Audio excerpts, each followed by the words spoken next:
Hello everyone, welcome back to Jimbo's Greenhouse. Today I'm going to be doing a little bit of wood preserving with the teak oil. I'm not wearing gloves, although I would recommend that you wear gloves. It's not a particularly dangerous substance, but it is still, if you don't wash it off, it's not too good for you, but really, on the scheme of things, it's not that bad. But I would always recommend wearing gloves. So you will need a brush, a tub, and obviously your preservative of choice. Mine is teak oil, and I'll explain for some reasons for that later. One being the cost of it is a lot cheaper, although you do get a smaller bottle generally, but it's for garden furniture.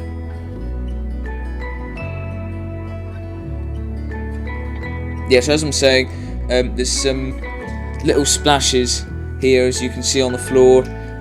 Not ideal. I'll show you in a minute. There is a drain behind, so it's not recommended to do this on a wet day where runoff is highly likely. Highly likely, I think that's right. Highly likely.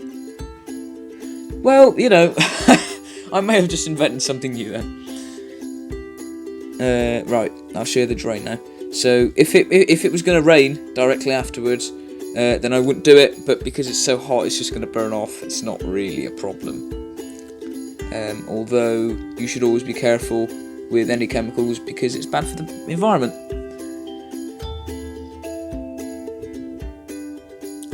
So this is what the garden looks like at this present time. It's quite busy. There's a lot of plants on the desk there, and the reasons for that will be made clear. Basically, we have moved the bench that was there into the house. It looks a lot nicer, and yeah. Generally just making use of what we got. So move on over here, as we move on over here, sorry. You can see the bench, you can see the honeysuckle behind, not looking too healthy. It doesn't like having all its leaves chopped off, but there's nothing I can do about that. So that leg's a little bit wonky, but that's fine. We can tackle that.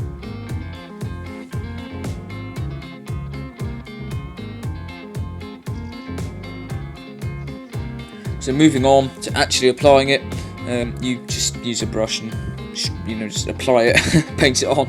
It's not rocket science, but it's you don't want to be spilling it everywhere because it's expensive and it's just a waste.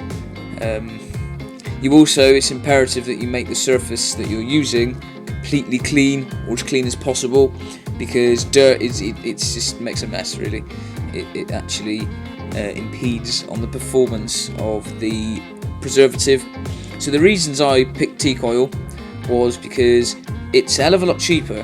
It's £7.99 for, I think that's a litre, a litre bottle. So that's not too bad compared to creosote, I think creosote's banned actually.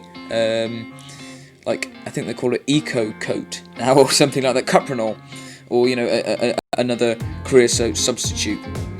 That's still quite expensive and they don't do the job properly, so you're better off just using teak oil, which is just as good.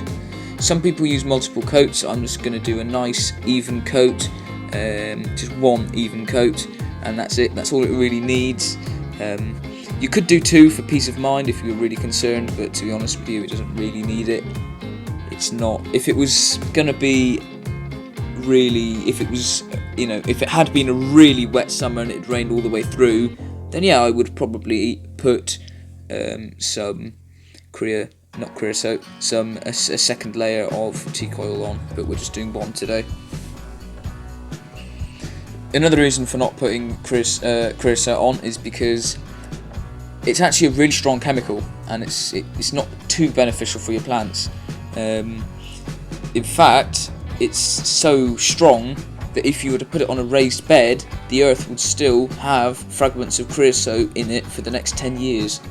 So that's, we'll still have molecules of creosote in it for the next 10 years in the earth, which is quite interesting. So that's why I think it's been banned. It's also probably carcinogenic. It's not good for you. So that's why we don't use it. Cuprinol is again another substitute for it, but I mean there's still a lot of creosote about. There's still a lot of people are still selling it, so you can pick it up, but it's not too good for you if you get it on your skin. It does burn, and it's not too good if you spill it, because it does linger in earth for a long time. Also, if you get it on the leaves of plants, it's going to burn them, and it's just generally nasty, although it smells really nice. As some of you all know, it smells brilliant, so yeah. So I'm just putting on a nice even coating here, nothing too fancy. I'm going to do the front of it as well, front of the table, and I'm also going to put any tools or anything like that I've got in there, that I've got in the drawers. Are there any tools or anything, I'll put a little coating of teak oil on just to help preserve it.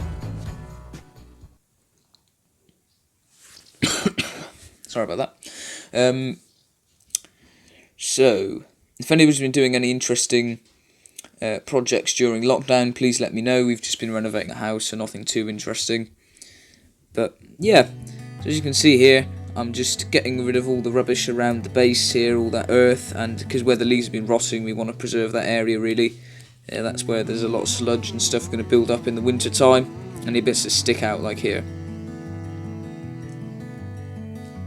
So this is the end product. So now you can see it's finished. It is quite a dramatic difference. It looks a lot better. I've had to move some stuff out of the way, but it looks a lot better now. When it's all preserved for this year, we won't have to do any more wood preserving at all this year. Any more coats or anything. So yeah, it's looking a lot brilliant. A lot better. Yeah, it is expensive. It's £7.99, but it's I mean, it's not cheap. This bottle was £7.99, so it is quite expensive. There's still some left. There's about half left, so that will cover for next year, or any garden tools I feel like doing. So there are a few actually that could do with just a little bit of a preservative on there. Some wooden handled tools. Thank you very much for watching. See you later. Bye for now.